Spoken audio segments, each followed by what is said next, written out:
Another great Western by Clint Eastwood. He's great in Westerns. You got those two clips ready. You ready to go? All right, Marvin, I appreciate you. Let's do it. Good afternoon. I'm Steve S.H. Walters reporting for Breaking News 500 here in beautiful Vero Beach, Florida. Have you ever been to Vero Beach, folks? Well, if you haven't, get down here and check it out for yourself. It's a beautiful little city right off the Atlantic Ocean. Now, I wasn't going to tell you that, but for some reason I decided to tell you that. Now, we got a great report today on Hang 'em High. Now, before we get on to Hang 'em High, if you haven't subscribed to the channel, take a second, go bing, subscribe, and you'll be glad you did. It helps us keep this content flowing your way, and we appreciate you and our loyal subscribers.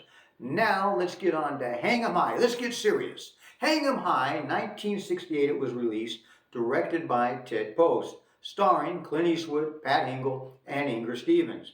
Now, the basic story, folks, is Clint Eastwood plays Jed Cooper, and he's a retired lawman, just a cowboy now going about his life, and he's wrongly accused of cattle rustling and murder. And we're going to go right to that clip so you can see what I'm talking about, and we'll touch back on this film. Are you ready, folks? You ready? Of course you're ready. Are you ready, Marvin? He's ready too. Everybody's ready. All right, here we go. Roll the clip. All right. Drop the gun belt, mister. What's this all about? The captain said to drop the gun belt. Now.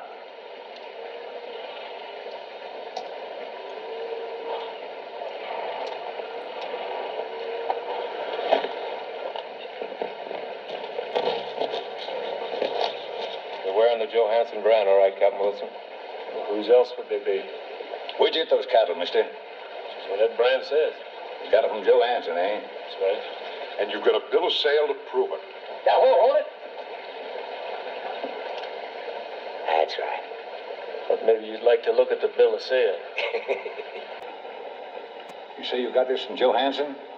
Yeah? Mr. Maddow.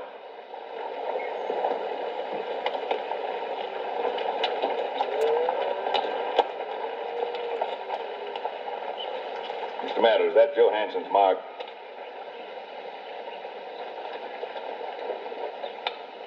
Johansson didn't have to make his mark. He could write as good as you can.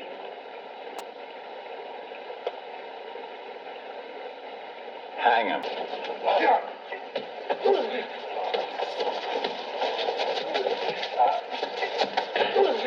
Are we gonna hang him or beat him to death? Enough. Put him on his horse. Wait a minute, Sassy. You've no claim to that, Reno. We got back Johansson's cattle, Captain, and we got the man that took them. I like to see justice done, but I'm taking the saddle. Anybody want to argue? If he's a rustler, he ain't got nothing, I He's got something that I want. I want his wallet. You all want it. I'm gonna take it. Well, what do you think about that scene? They didn't even check out his story. They just said, let's hang him. Let's take his money. Let's beat him up. Let's put him on a horse and let's hang him. We got things to do today. Let's hang this guy. Well, that's what they did. But they didn't stick around for the full hanging. They left early. He wasn't dead yet, and somebody came and rescued him, cut him down, and he survived. Now Eastwood gets his health back. He becomes a lawman again, Marshal Jed Cooper, and he's going to go after these men legally and bring them back to justice. It's a great film, great story, and has developed a cult classic. Now, this film was shot on location in New Mexico, all on location, and the scenes that were interior were shot back in Los Angeles at MGM Studios. They had a budget of $1.6 million, did $11 million worldwide at the box office, which was huge in 1968.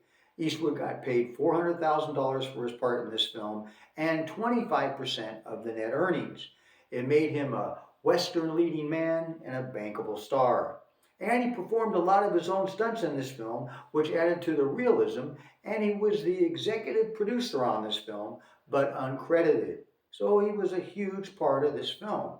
Now, he turned down two other projects, Once Upon a Time in the West and McKenna's School, which would have been big budget films. He turned them down to do this film because he read the script and he loved the script, and Eastwood can read a script.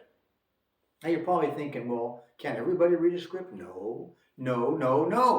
See, a lot of actors, they can't read a script. Sure, they can read and they know their part and they can listen to a director and follow directions and they can do a great job. But they can't dissect a script. They can't really read a script and say, oh, this is a great movie. This is entertaining. This is interesting. I like the way it changed here or twisted or it flowed. Or they can't read a script that way. They rely a lot on the director and their own acting skills, which will generally work out for them.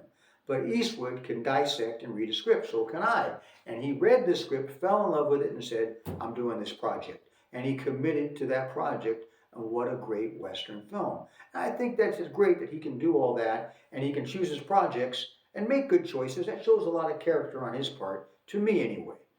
Now, Inger Stevens, who played his love interest in the film, well, it turns out she was actually his love interest during filming. Probably shouldn't have told you that, but she did tell the director, if you ever do another film with Eastwood again, find me a part in it. I'd love to work with him again. I bet she would. And you can see this film on Amazon, TCM, Tubi, see it for free on Tubi, and I'm sure a few other places. And I want to hear your comments about this film. What's your favorite scene? What did you enjoy most about this film? Put it down in the comment section. Now, we've got one more clip for you, folks. I don't know what it is. Now you're going, wait a second. Isn't that kind of unprofessional? Yes, it is. How come you're not prepared? I am prepared. Well, what happened was I had a great clip, but there's some copyright issues. So I had to get rid of that clip. Now I got to find you another clip, which I'm going to do. And we're going to get another clip. Marvin doesn't know what it is. I don't know what it is. You don't know what it is. But I'm going to get you a short clip, a good action clip. I'm going to give it to Marvin. I'm going to tell Marvin to roll it. He's going to roll it, and you're going to enjoy the clip. Are you ready for this, folks? Here's the unknown clip. All right, Marvin, you ready? Roll the clip. When this come up, You mean when I brought it up? you didn't force me to ride with you, Captain. I thought we was doing the right thing. We was. Hanging around, man, don't change that. 5 years, even 10. You two can survive it and still come out to live some kind of life. What kind, Captain? I've been a free man. It's the only kind of life I know. My wife tells me she's a young woman. She wants kids, family. Even if I asked her to wait for me, even if she said she would, I couldn't be sure.